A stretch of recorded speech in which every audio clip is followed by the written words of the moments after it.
द्रोणाचार्य का शकट व्यूह और अर्जुन का उसमें प्रवेश। संजय ने कहा, वे रात बीतने पर आचार्य द्रोण ने अपनी सब सेना को शकट व्यूह में खड़ा किया। उस समय वे शंख बजाते हुए बड़ी तेजी से इधर उधर घूम रहे थे। जब वे सारी सेना युद्ध के लिए उत्साहित होकर खड़ी हो गई, तो आचार्य ने जयद्रथ से कहा, तुम भूरिश्रवा, कर्ण, अश्वत्थामा, शल्य, वृषसेन और कृपाचार्य, 1,00,000 घुड़सवार, 60,000 रथी, 14,000 गजारोही और 21,000 पैदल सेना लेकर हमारे 6 कोस पीछे रहो। वहां इंद्र आदि देवता भी तुम्हारा कुछ नहीं बिगाड़ सकेंगे। फिर पांडवों की तो बात ही क्या है, वहां तुम बेखटके रहना।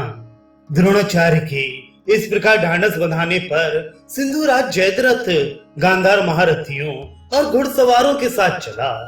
ये 10,000 सिंधु देशी घोड़े बड़े सधे हुए और धीमी चाल से चलने वाले थे। इसके बाद आपके पुत्र दुशासन और विकर्ण सिंधुराज की कार्य सिद्धि के लिए सेना के अग्रभाग में आकर डट गए। द्रोणाचार्य जी का बनाया हुआ ये चक्र शकट व्यूह 24 कोस लंबा और पीछे की ओर 10 कोस तक फैला हुआ था। उसके पीछे पद्मगर्भ नाम का अवेद्य व्यूह था और उस पद्मगर्भ व्यूह में सूचीमुख नाम का एक गुप्त व्यूह बनाया गया था। इस प्रकार इस महाव्यूह की रचना करके आचार्य उसके आगे खड़े हुए। सूची व्यूह के मुखभाग पर महान धनुर्धर कृतवर्मा को नियुक्त किया गया। उसके पीछे काम्भोज नरेश और जलसंध तथा उनके पीछे दुर्योधन और कर्ण खड़े थे। शकट व्यूह के अग्रभाग की रक्षा के लिए 1,00,000 योद्धा तैनात किए गए थे। इन सबके पीछे सूची व्यूह के पार्श्व भाग में बड़ी भारी सेना के सहित राजा जयद्रथ खड़ा था। द्रोणाचार्य जी के बनाए हुए इस शकट व्यूह को देखकर राजा दुर्योधन बड़ा प्रसन्न हुआ। इस प्रकार जब कौरव सेना की व्यूह रचना हो गई तथा भेरी और मृदंगों का शब्द एवं वीरों का कोलाहल होने लगा, तो रौद्र मुहूर्त में रणांगण में वीरवर अर्जुन दिखाई दिए। इधर नकुल के पुत्र शतानीक तथा धृष्टद्युम्न ने पांडव सेना की व्यूह रचना की थी। इसी समय कुपित काल और वज्रधर इंद्र के समान तेजस्वी, सत्यनिष्ठ और अपनी प्रतिज्ञा को पूरी करने वाले नारायण अनुयायी नरमूर्ति वीरवर अर्जुन ने अपनी दिव्य रथ पर चढ़कर गांडीव धनुष की टंकार करते हुए युद्ध भूमि में पदार्पण किया। उन्होंने अपनी सेना के अग्रभाग में खड़े होकर शंख ध्वनि की। उनके साथ ही श्री कृष्णचंद्र ने भी अपना पांचजन्य शंख बजाया। उन दोनों के शंखनाद से आपके सैनिकों के रोंगटे खड़े हो गए, शरीर कांपने लगे और वे अचेत से हो गए तथा उनके जो हाथी घोड़े आदि वाहन थे वे मलमूत्र छोड़ने लगे। इस प्रकार आपकी सारी सेना व्याकुल हो गई। तब उसका उत्साह बढ़ाने के लिए फिर शंख, भेरी, मृदंग और नगारे आदि बजने लगे। अब अर्जुन ने अत्यंत हर्षित होकर श्री कृष्ण से कहा, ऋषिकेश, आप घोड़ों को दुर्मर्शन की ओर बढ़ाइए। मैं उसकी हस्ती सेना को भेद कर शत्रु के दल में प्रवेश करूंगा। ये सुनकर श्री कृष्ण ने दुर्मर्शन की ओर रथ हाँका। बस अब दोनों ओर से बड़ा तुमुल संग्राम छिड़ गया। आपकी ओर के सभी रथी श्री कृष्ण और अर्जुन पर बाणों की वर्षा करने लगे। तब महाबाहु अर्जुन ने भी क्रोध में भरकर अपने बाणों से उनके सिर उड़ाने आरंभ कर दिए। बात की बात में सारी रणभूमि वीरों के मस्तकों से छा गई। यही नहीं, घोड़ों के सिर और हाथियों की सूंडें भी सर्वत्र पड़ी दिखाई देती थीं। आपके सैनिकों को सब ओर अर्जुन ही दिखाई देता था। वे बार बार अर्जुन ये है, अर्जुन कहाँ है, अर्जुन वे खड़ा हुआ है, इस प्रकार चिल्ला उठते थे। इस भ्रम में पड़कर उनमें से कोई कोई तो आपस में और कोई अपने पर ही प्रहार कर बैठते थे। उस समय काल के वशीभूत होकर वे सारे संसार को अर्जुनमय ही दिखने लगे थे। कोई लहूलुहान होकर मरणासन हो गए थे, कोई गहरी वेदना के कारण बेहोश हो रहे थे और कोई पड़े पड़े अपने भाई बंधुओं को पुकार रहे थे। इस प्रकार अर्जुन ने अपने बाणों से दुर्मर्शन की गज सेना का संहार कर डाला। इससे आपके पुत्र की बची हुई सेना भयभीत होकर भागने लगी। अर्जुन की मार के कारण वे उनकी ओर मुंह फेर कर देख भी नहीं सकती थी। इस प्रकार सभी वीर मैदान छोड़कर भाग गए। उन सभी का उत्साह नष्ट हो गया। तब अपनी सेना को इस प्रकार छिन्न भिन्न होते देखकर आपका पुत्र दुशासन बड़ी भारी गज सेना लेकर अर्जुन के सामने आया और उन्हें चारों ओर से घेर लिया। इस समय एक क्षण के लिए दुशासन ने बड़ा ही उग्र रूप धारण कर लिया। इधर पुरुष सिंह अर्जुन ने बड़ा भीषण सिंहनाद किया और वे अपने बाणों से शत्रुओं की हस्ती सेना को कुचलने लगे। वे हाथी गांडीव धनुष से छूटे हुए हजारों तीखे बाणों से घायल होकर भयंकर चीत्कार करते हुए पट पट पृथ्वी पर गिरने लगे। उनके कंधों पर जो पुरुष बैठे थे उनके मस्तक भी अर्जुन ने अपने बाणों से उड़ा दिए। उस समय अर्जुन की फुर्ती देखने योग्य थी।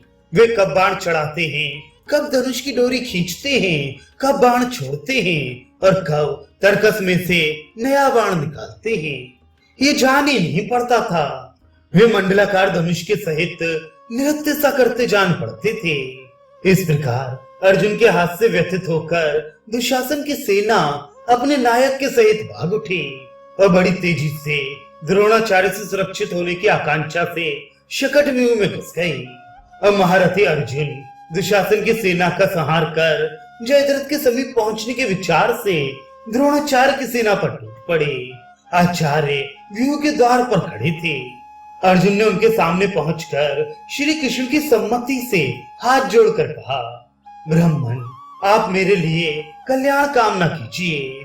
मेरे लिए आप पिता के समान हैं। जिस तरह अश्वत्थामा की रक्षा करना आपका कर्तव्य है, उसी प्रकार आपको मेरी भी रक्षा करनी चाहिए। आज आपकी कृपा से मैं सिंधुराज जयद्रथ को मारना चाहता हूँ। आप मेरी प्रतिज्ञा की रक्षा करें। अर्जुन के इस प्रकार कहने पर आचार्य ने मुस्कुराकर कहा, अर्जुन, मुझे परास्त किए बिना तुम जयद्रथ को नहीं जीत सकोगे। इतना कहकर उन्होंने हंसते हंसते अर्जुन को उनके रथ, घोड़े, ध्वजा और सारथी के सहित पहने बाणों से आच्छादित कर दिया। तब तो अर्जुन ने भी द्रोणाचार्य के बाणों को रोककर अपने अत्यंत भीषण बाणों से उन पर आक्रमण किया। द्रोण ने तुरंत उनके बाण काट डाले और अपने विषाग्नि के समान धधकते हुए बाणों से श्री कृष्ण अर्जुन दोनों पर ही चोट की। इन पर धनंजय लाखों बाण छोड़कर आचार्य की सेना का संहार करने लगे। उनके बाणों से कट कट कर अनेकों योद्धा, घोड़े और हाथी धराशायी होने लगे। अब द्रोण ने 5 बाणों से श्री कृष्ण को और 73 से अर्जुन को घायल कर डाला। तब 3 बाणों से उनकी ध्वजा को बींध दिया। फिर एक क्षण में ही बाणों की वर्षा करके अर्जुन को अदृश्य कर दिया। द्रोण और अर्जुन की युद्ध को इस प्रकार बढ़ता देख श्री कृष्ण ने उस दिन के प्रधान कार्य का विचार किया और अर्जुन से कहा, अर्जुन, अर्जुन, देखो, हमें यहाँ समय नष्ट नहीं करना चाहिए। आज हमें बहुत बड़ा काम करना है, इसलिए द्रोणाचार्य को छोड़कर आगे बढ़ना चाहिए। अर्जुन ने कहा, आपकी जैसी इच्छा हो वही कीजिए। तब अर्जुन आचार्य की प्रदक्षिणा कर बाण छोड़ते हुए आगे बढ़ने लगे। इस पर द्रोण ने कहा, पार्थ, तुम कहाँ जा रहे हो? संग्राम में शत्रु को परास्त किए बिना तो तुम कभी नहीं हटते थे। अर्जुन ने कहा, आप मेरे शत्रु नहीं हैं, गुरु हैं। मैं भी आपका शिष्य और पुत्र के समान हूँ। संसार में ऐसा कोई पुरुष नहीं है जो युद्ध में आपको परास्त कर सके। इस प्रकार कहते कहते अर्जुन जयद्रथ के वध के लिए उत्सुक होकर बड़ी तेजी से कौरवों की सेना में घुस गए। उनके पीछे पीछे उनके चक्र रक्षक पांचाल राजकुमार युधामन्यु और उत्तमौजा भी चले गए। अब जय, कृतवर्मा, काम्भोज नरेश और श्रुतायु ने उन्हें आगे बढ़ने से रोका। उन विजय विलासी वीरों के साथ अर्जुन का घोर संग्राम होने लगा। कृतवर्मा ने अर्जुन को 10 बाण मारे। अर्जुन ने उसके 103 बाण मारकर उसे अचेत सा कर दिया। तब उसने हंसकर श्री कृष्ण और अर्जुन दोनों पर ही 25-25 बाण छोड़े इस पर अर्जुन ने उसका धनुष काट कर उसे 73 बाणों से घायल कर दिया। कृतवर्मा ने तुरंत ही दूसरा धनुष लेकर 5 बाणों से अर्जुन की छाती पर प्रहार किया। तब श्री कृष्ण ने अर्जुन से कहा, पार्थ, तुम कृतवर्मा पर दया मत करो। इस समय संबंध का विचार छोड़कर बलात् इसे मार डालो। इस पर अर्जुन अपने बाणों से कृतवर्मा को अचेत कर काम्बोज वीरों की सेना की ओर चले। अर्जुन के इस प्रकार बढ़ते देखकर महापराक्रमी राजा श्रुतायुध अपना विशाल धनुष चढ़ाता बड़े क्रोध से उनके सामने आया। उसने अर्जुन को 3 और श्री कृष्ण को 70 बाण मारे तथा एक तेज बाण से उनकी ध्वजा पर वार किया। अर्जुन ने तुरंत ही उसका धनुष काटकर तरकस के भी टुकड़े टुकड़े कर दिए। तब उसने दूसरा धनुष लेकर अर्जुन की छाती और भुजाओं में 9 बाण मारे। इस पर अर्जुन ने हजारों बाण छोड़कर श्रुतायुध को तंग कर डाला और उसके सारथी एवं घोड़ों को भी मार डाला। तब महाबली श्रुतायुध रथ से उतरकर हाथ में गदा ले अर्जुन की ओर दौड़ा। ये वरुण का पुत्र था।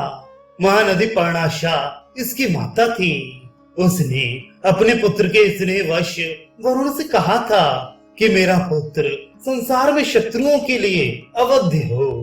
इस पर वरुण ने प्रसन्न होकर कहा था, मैं तुझे यह वर देता हूँ और साथ ही ये दिव्य अस्त्र भी देता हूँ। इसके कारण तेरा पुत्र अवध्य हो जाएगा। परंतु संसार में मनुष्य का अमर होना किसी प्रकार संभव नहीं है। जो उत्पन्न हुआ है उसे अवश्य मरना होगा। ऐसा कहकर वरुण ने श्रुतायुध को एक अभिमंत्रित गदा दी और कहा, ये गदा तुम्हें किसी ऐसे व्यक्ति पर नहीं छोड़नी चाहिए जो युद्ध ना कर रहा हो। ऐसा करने पर ये तुम पर ही गिरेगी। किंतु इस समय श्रुतायुध के मस्तक पर काल मंडरा रहा था, इसलिए उसने वरुण की बात पर कोई ध्यान नहीं दिया और उससे श्री कृष्ण पर वार किया। भगवान ने उसे अपने विशाल वक्षस्थल पर लिया और उसने वहां से लौटकर श्रुतायुध का काम तमाम कर दिया। श्रुतायुध ने युद्ध न करने वाले श्री कृष्ण पर गदा का वार किया था, इसलिए उसने लौटकर उसी को नष्ट कर दिया। इस प्रकार वरुण के कथनानुसार ही श्रुतायुध का अंत हुआ और वह सभी योद्धाओं के देखते देखते प्राणहीन होकर पृथ्वी पर गिर गया। श्रुतायुध को मरा देखकर कौरवों की सारी सेना और उसके नायकों के भी पैर उखड़ गए। इसी समय काम्बोज नरेश का शूरवीर पुत्र सुदक्षिण अर्जुन के सामने आया। अर्जुन ने उसके ऊपर 7 बाण छोड़े। वे उस वीर को घायल करके पृथ्वी में घुस गए। तब सुदक्षिण ने 3 बाणों से श्री कृष्ण को बींध कर 5 बाण अर्जुन पर छोड़े। अर्जुन ने उसका धनुष काटकर ध्वजा भी काट डाली और 2 अत्यंत पहने बाणों से उसे भी घायल कर दिया। अब सुदक्षिण ने अत्यंत कुपित होकर धनंजय के ऊपर एक भयंकर शक्ति छोड़ी। वे उन्हें घायल करके चिंगारियों की वर्षा करती पृथ्वी पर गिर गई। शक्ति की चोट से अर्जुन को गहरी मूर्छा आ गई। चेत होने पर उन्होंने कंक पत्र वाले 14 बाणों से सुदक्षिण को तथा उसके घोड़े, ध्वजा, धनुष और सारथी को भी घायल कर दिया। फिर और भी बहुत से बाण छोड़कर उसके रथ के टुकड़े टुकड़े कर दिए। इसके पश्चात एक तीखी धार वाले बाण से उन्होंने सुदक्षिण की छाती फाड़ डाली। इससे उसका कवच टूट गया, अंग छिन्न भिन्न हो गए और मुकुट तथा अंगद आदि आभूषण इधर उधर बिखर गए। फिर एक कर्णी नाम के बाण से उन्होंने उसे भी धराशायी कर दिया। राजन, इस प्रकार वीर श्रुतायुध और सुदक्षिण के मारे जाने पर आपके सैनिक क्रोध में भरकर अर्जुन पर टूट पड़े तथा अभिशाह, शूरसेन, शिबी और बसाती जाति के वीर उन पर बाणों की वर्षा करने लगे। अर्जुन ने अपने बाणों से उनमें से 6000 योद्धाओं का सफाया कर दिया। तब उन्होंने चारों ओर से अर्जुन को घेर लिया, किंतु वे जैसे जैसे धनंजय की ओर गए वैसे ही उन्होंने अपने गांडीव धनुष से छूटे हुए बाणों से उनके सिर और भुजाओं को उड़ा दिया। उनके कटे हुए सिरों से सारी रणभूमि फट गई। जिस समय वीर धनंजय उनका इस प्रकार संहार कर रहे थे, महाबली श्रुतायु और अच्युतायु उनके सामने आकर युद्ध करने लगे। उन दोनों वीरों ने उनकी दाईं और बाईं ओर से बाण बरसाना आरंभ किया और हजारों बाण छोड़कर उन्हें बिल्कुल ढक दिया। इसी समय श्रुतायु ने अत्यंत क्रोध में भरकर अर्जुन पर बड़ी जोर से तोमर का वार किया। उससे घायल होकर वे एकदम अचेत हो गए। इतने ही में अच्युतायु ने उनके ऊपर एक अत्यंत तीक्ष्ण त्रिशूल फेंका। उसकी चोट ने अर्जुन की घाव पर नमक का काम किया और वे बहुत घायल हो जाने के कारण अपने रथ की ध्वजा के डंडे का सहारा लेकर बैठे रह गए। तब अर्जुन को मरा हुआ समझकर आपकी सारी सेना में बड़ा कोलाहल होने लगा।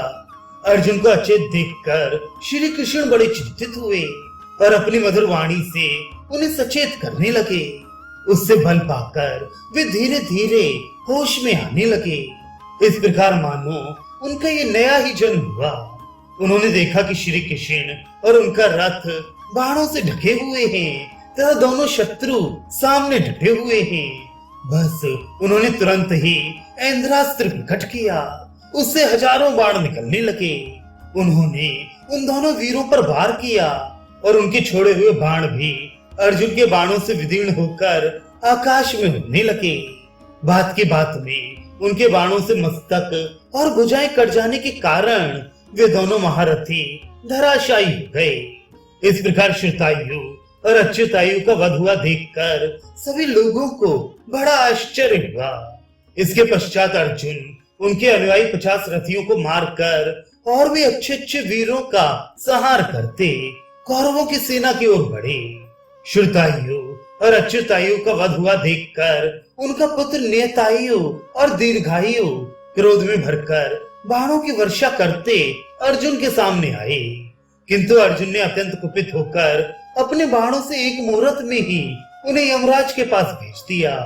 हाथी जिस प्रकार कमल वन को खून डालता है, उसी प्रकार महावीर अर्जुन कौरवों की सेना को कुचल रहे थे। उस समय कोई भी क्षत्रिय वीर उन्हें रोक नहीं पाता था। इतने ही में गज सेना के सहित अंग देशीय, पूर्वीय, दक्षिणायत्य और कलिंग देशीय राजाओं ने दुर्योधन की आज्ञा से उन पर आक्रमण किया। किंतु अर्जुन ने गांडीव से छोड़े हुए बाणों से तत्काल ही उनके सिर और भुजाओं को उड़ा दिया। इस युद्ध में अनेकों गजारोही म्लेच्छ धनंजय के बाणों से बिंदकर धराशायी हो गए। अर्जुन ने अपने बाण जाल से सारी सेना को आच्छादित कर दिया और मुंडित, अर्धमुंडित, जटाधारी एवं दाढ़ी वाले आचार विहीन म्लेच्छों को अपने शस्त्र कौशल से काट कूट डाला। उनके बाणों से बिंधकर वे सैकड़ों पर्वतीय योद्धा भयभीत होकर संग्राम भूमि से भाग उठे। इस प्रकार घोड़े, हाथी और रथों के सहित अनेकों वीरों का संहार करते हुए वीर धनंजय रणभूमि में विचर रहे थे।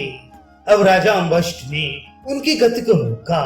अर्जुन ने बड़ी फुर्ती से अपने तीखे बाणों से उसके घोड़ों को मार डाला और धनुष को भी काट गिराया। अम्बष्ट एक भारी गदा लेकर बार बार अर्जुन और श्री कृष्ण पर चोट करने लगा। तब अर्जुन ने 2 बाणों से गदा के सहित उसकी दोनों भुजाएं काट डाली और एक बाण से उसका मस्तक भी उड़ा दिया। इस प्रकार वह मरकर धमाक से पृथ्वी पर जा पड़ा।